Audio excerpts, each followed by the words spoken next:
Oh, listeners, still a bit rough, still a bit tender. Yep.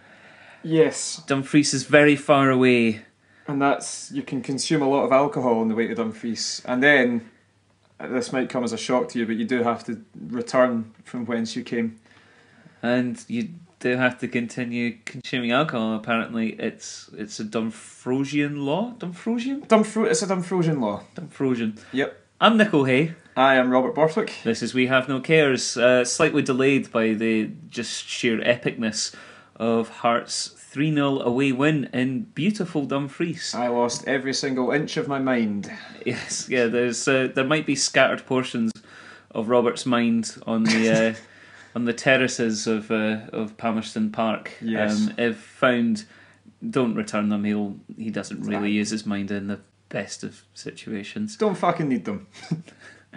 Well, I mean, you lost your mind well in advance of even heading out to Dumfries, because our very, very good friends Lee and Robbie got married on the Friday. Yes. In a beautiful ceremony, and an even more beautiful reception, which Rob enjoyed to such an extent he did not go home before heading out to Palmerston. No, I didn't. It led to me going to Dumfries still in full kilt regalia, which was an interesting experience because it was a little bit cold, so that was great. And also, one of my favourite parts of Palmerston Park was the sort of piss TARDIS that they had.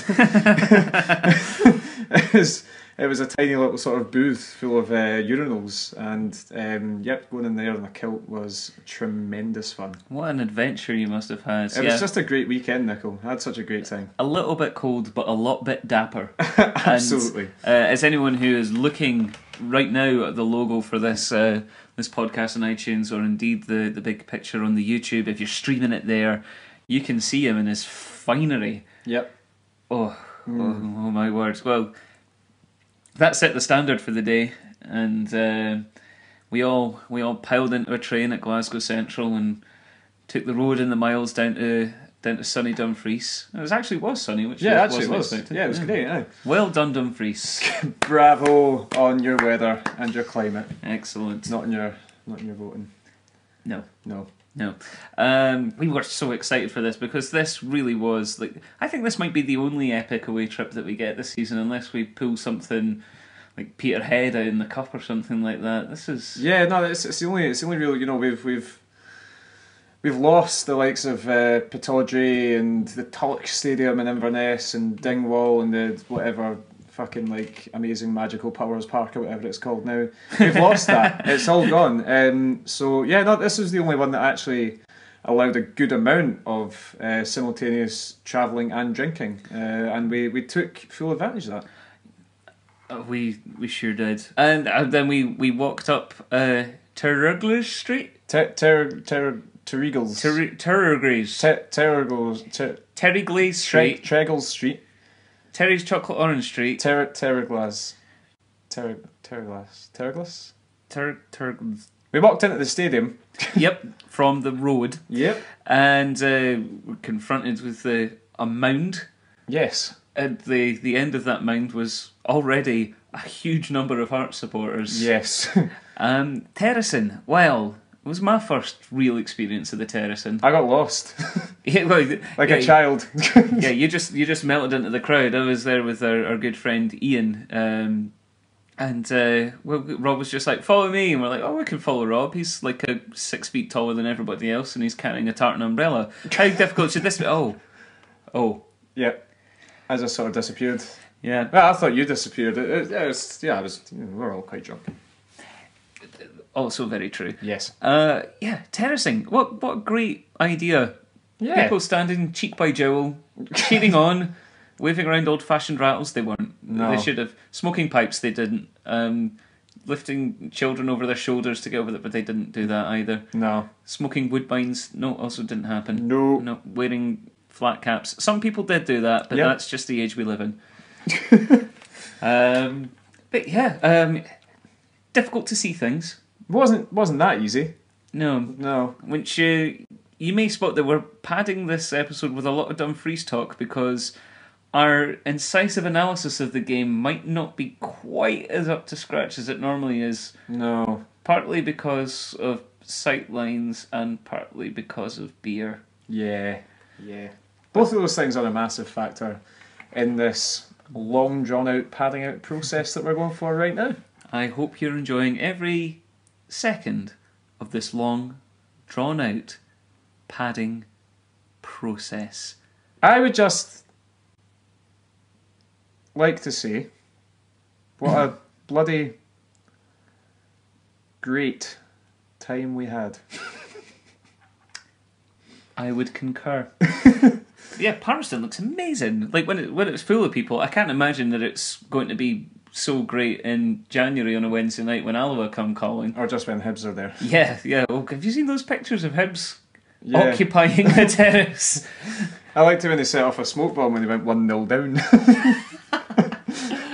They really haven't got the hang of this following a football club thing, have they? They won't get there. Well, they've made one brutally terrible decision right at the start of their trying to be a football fan, and they're just compounding it with everything they do since. Yep, they absolutely are. But that's why we have, that's why we should treasure our neighbours, because they're a fucking just roundly entertaining every second of their lives. What a delight. Anyway, we'll probably discuss them a bit later on.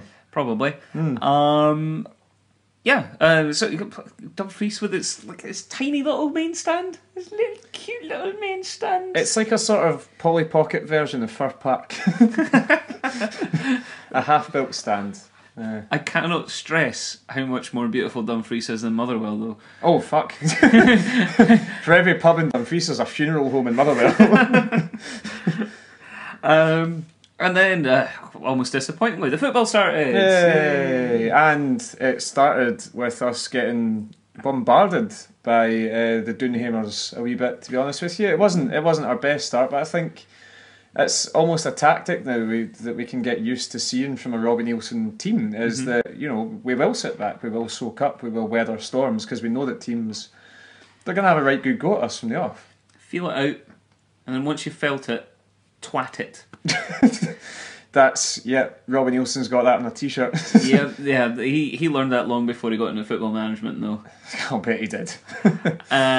So as the game started, Queens did come at us. They definitely seemed more used to the environment. Yeah. We seemed very, very cagey. Really bypassing midfield a lot. Lots of sort of long balls from Danny Wilson and Ali Mushtark, and the fullbacks not really getting forward. And I don't know. Like, I've got no way of knowing that this is the case, but my feeling is that we were playing the surface more than we were playing the team. Like, we seem to change a lot of the tactics. I mean, before we get into it, we should actually talk about the actual lineup, because Patterson, Nicholson, McHattie all dropped out, and the only thing you can think about it is that these are guys who are just coming back from sort of muscular or ligamenty injuries, to use the proper medical parlance. Ligamenty. Yep. And were replaced by guys who have not had recent muscle or ligamenty issues.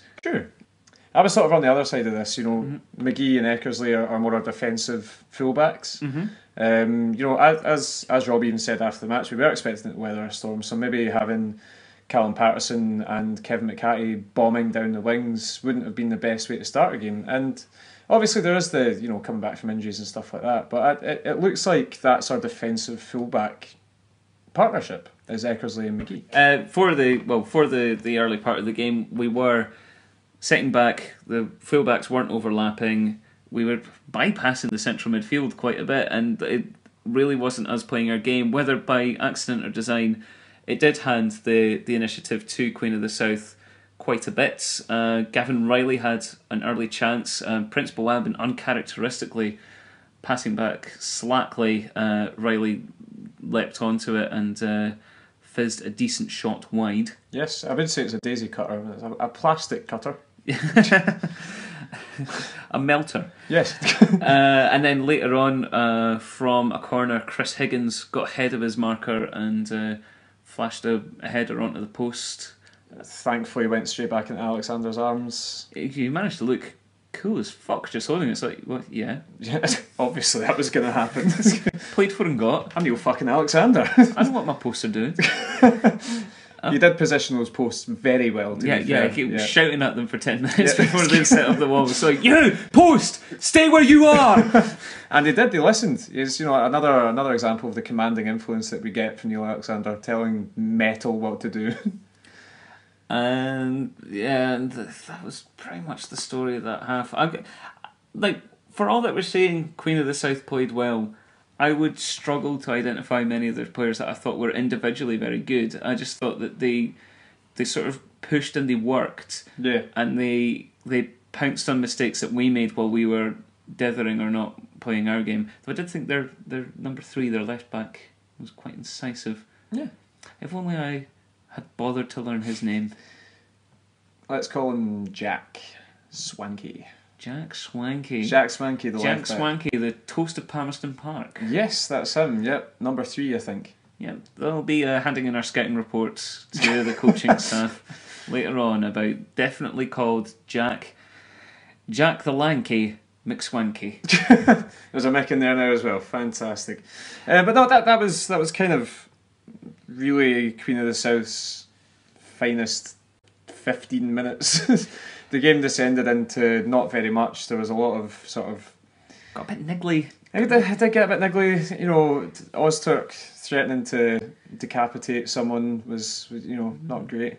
No, it's not in the laws of the game really. Decapitation. They outlawed that in 1964. They don't like it. No, they don't welcome it. It's not great. But yeah, no, I think having seen the highlights, potentially lucky only to get a booking. He did lean his head into to the defender, so maybe a wee bit lucky. But him and the other guy both got a booking for what was essentially just handbags, really, because it got broken up. It was absolutely fine. And then thankfully the only video evidence from the game though was our own shaky, grainy footage that can only be accessed through our brand spanking new website. So the compliance officer will never know.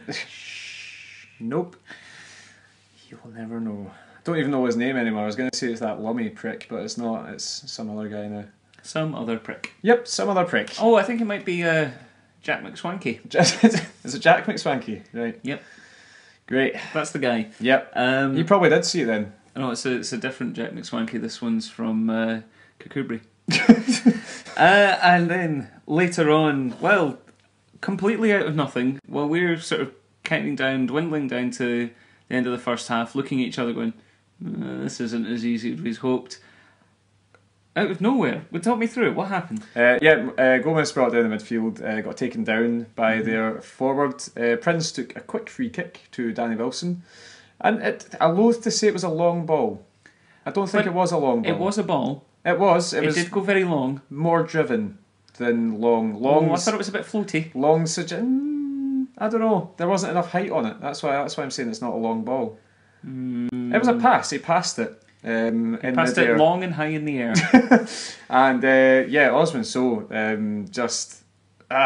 first touch on his knees basically turned his man beautifully and then rifled an absolute spunker of a shot off the bar. Yeah, his turn was so sharp it almost looked like he jumped on top of the ball and just swiveled his hips directly around.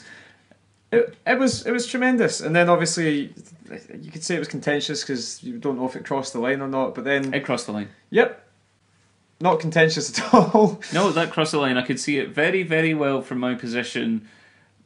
120 yards away through a ruck of people, screaming my head up. No, that was a definite goal. I tell you what, it was even more over the line than that ball that didn't cross the line at Easter Road where Lee Griffiths hit it.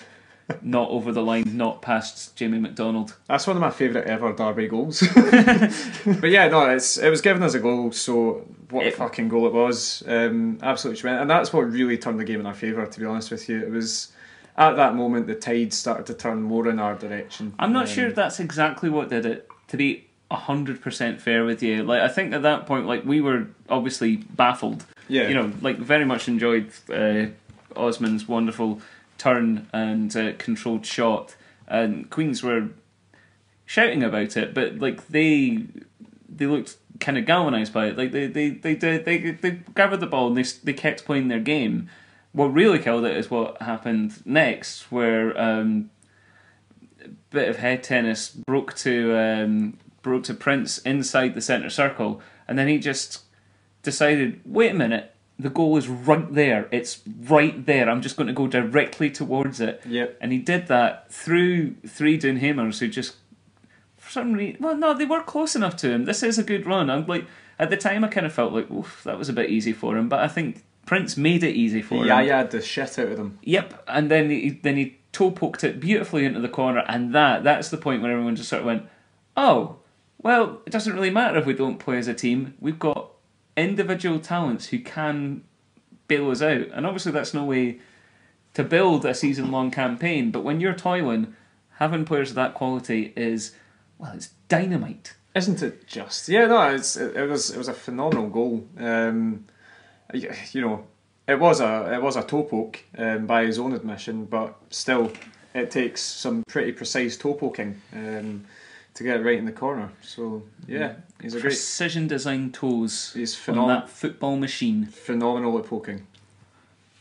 So half-time rolled around and we managed to reconvene somewhere on the terrace. We found each other and we met a nice man called Mr. Darcy. Who? Oh yes, met Mr. Darcy. We met Mr. Darcy, which for some reason, even though Rob was wearing a kilt and carrying a tartan umbrella, that made him the second poshest man on the terrace. So big shout out to Mr. Darcy who enjoys our podcast. Thank you. Thank you. And yeah, well, basically the whole tenor of the conversation across the entire stand was, what? How? Yeah, pretty much. That was about it, to be honest with you. I mean, I wasn't there for the whole of half time because I went to the piss TARDIS, but everyone was basically saying it was not shit, but it wasn't a great half by our own very, very high standards this season. But you know, it wasn't the Hearts that we're used to seeing. No, it was more relief than anything else, than sort of saying, wow, what a performance again, I can't believe we're blowing another team away. But yeah, it sort of came into the second half with us a bit as well, because I think we did a lot more incisive attacking when we came back out. Yeah, Jamie Walker especially, I think, looked a lot more lively in the second half. Yeah. He seems to need this every so often. I'm not complaining. Some people need it. Some people are self-motivators. Other people need a threat of violence to motivate them. And I think maybe Robbie wielded a few objects at Jamie at half-time. But if that's what it takes, that's what it takes. Yeah. Yeah, so Jamie Walker looked a lot more incisive and free. And this was none more clearly illustrated than when he slinked his way into the box and got scythed down cruelly, and the referee went, what, mate? Yeah, that was a bizarre one, because it looked like an absolute stick-on from, albeit a quite blurred view of mine, but I haven't seen the highlights as well. It does look like he's taken down. He goes past the guy then gets none of the ball and gets all of Jamie Walker, and Jamie Walker falls down. That's pretty much, I think that's in the referee's handbook of what a penalty is, to be honest with you. But we didn't get it. Life goes on. No, we didn't get it, but then there was the moment that really changed the game, that ended everything, that really made the whole season for me. El Hasmi is keeping his eye on the ball. The referee's keeping his eye on the ball. They're both, well, one's running, one's not running. Yeah. And then he runs right at the referee fell over on his bum. It's great when referees fall over. Onto their bums. It was amazing. Yeah. El Has just absolutely fucking took him out of the game. It was wonderful. It was one of those moments when I really, really realised that El Hasmi is not a small man. No. No, he's not. He steamrolled over the referee. Yeah, it must have been like being run over by Pluto. It cannot have been fun at all for the referee. Imagine being that seething and not getting a penalty. But yeah, well, we can laugh about that, but I think this was a training ground move, because it led almost directly to Jamie Walker recovering the ball sort of deep in the right wing. And then what happened, Robert? Well, he played it inside to the wonderful Sufjan, who just picked himself up and dusted referee bits off him. McGee, actually, you could see from that stage, McGee was actually making a very good run to the right of him, whereby if he played him in, he probably was through on goal. Decided to check a little bit, gave it to Billy King, who did a king. And A king over. A king over, yeah, a wonderful little step over from Billy. Maybe a slight deflection on the cross. That's not to take too much away from it. It was pinpoint, and there was McGee, who'd made a wonderful run right from his very own right back position, and he tapped it in. It was one of the easiest goals he'll ever score. But the running and the sort of the build up from back to front was great, and that's more of the Hearts that we are used to seeing this season. So yeah, after that, I think very much Queen of the South gave up. It was actually kind of weirdly reminiscent of when Celtic went 3-0 up on us in the League Cup, that everyone just went, oh well, game done and dusted, let's not try and get hurt, let's just fuck around a bit. Yeah, absolutely. I mean, we were still attacking. It was more Queen of the South that just sort of tried to contain us. I think I can't remember them really having... They had one chance towards the end, right at the end, when Alexander made a great save, but other than that, I can't really remember anything that they did in the second half after McGee had put the game well out of sight. Yeah. We got the opportunity to hand the first minutes to Miguel Pardo Gonzalez, who came on in midfield. You pronounce some words, eh? You're Spanish. Sí, soy muy bien. He almost immediately had a shot on goal. Yeah, he came on and a little bit of build up down the right, and he just sort of found himself on the edge of the box. It was laid back to him. He wasn't the best laid back. This might be a thing to do with the pitch and trying to get used to it, but the ball kind of got caught under his feet, but he still managed to dig out a shot. Not the harshest shot in the world, but it was on target. Yes, it was. I mean, it hardly reached the goals, but it was on target. I think it was more Nielsen just wanting him to get game time with the players who's going to be playing around. I don't think anyone was expecting to come on and be Pele, essentially, but he came on, he did fine, ran about a lot, kept the ball.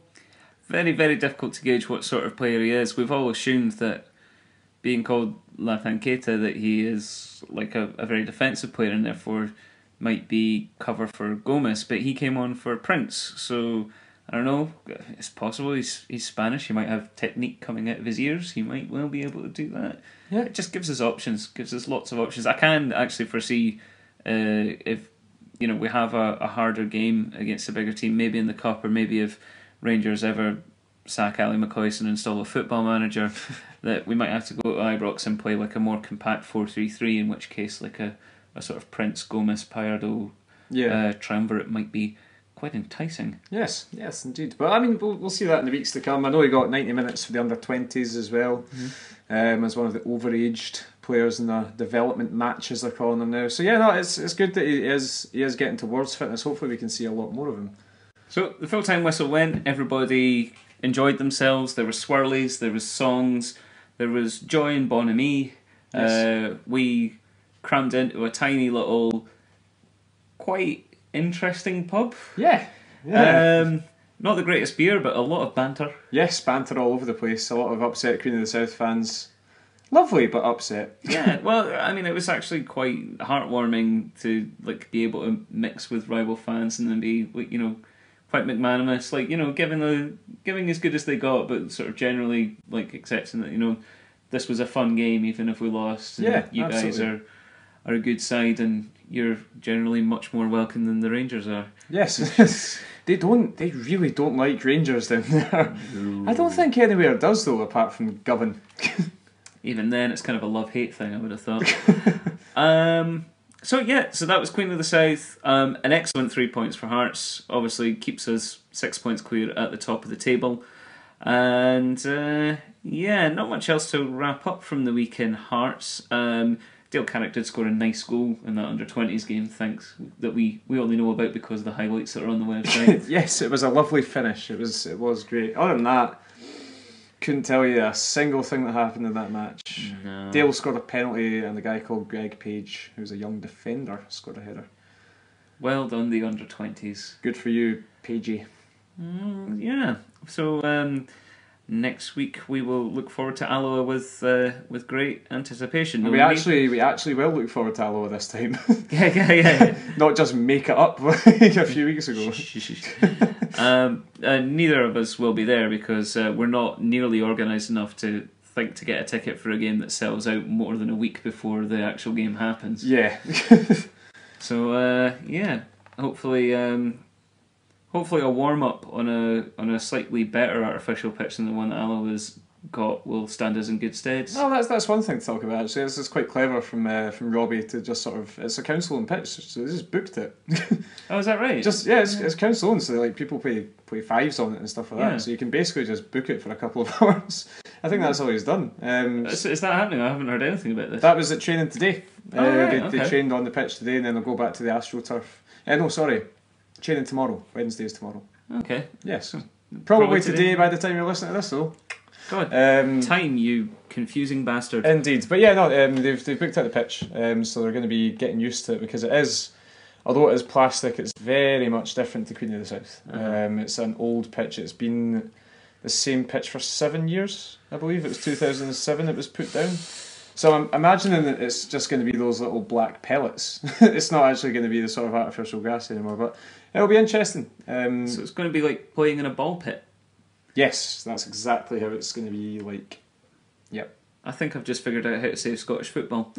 Anyway, so we'll wrap up this bumper episode by going to Songs of the Week. Now, it was a slightly scrappy performance in Dumfries, but I think we'll all agree that there were heroes everywhere for Hearts this weekend. Absolutely. Not more so than possibly the most impressive contribution was from somebody who is already a Hearts legend. Yeah, absolutely. I think, the fact that his name was getting sung loudly in the terraces was a testament to the man himself, to be honest. It shows you to the esteem that he's held in by our support. We are, of course, talking about Christian Naddy. Christian Naddy. What an incredible performance from Tapsaf Naddy.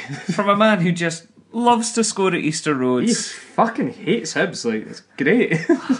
I think that might be the only thing he took away from his time at Hearts is how to properly hate Hibs. And we've got an excellent training staff and facility. We have done for many years, and that's the thing that I think we've really managed to instill in our players. That's the quality we really managed to get in there. Absolutely, it's just it's great to see that. Quite genuinely, one of the poorest performing strikers we've had in the last decade or so has still scored 3 goals against Hibs at Easter Road.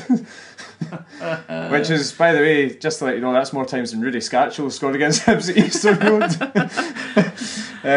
I could name dozens more. If you had the time. Exactly.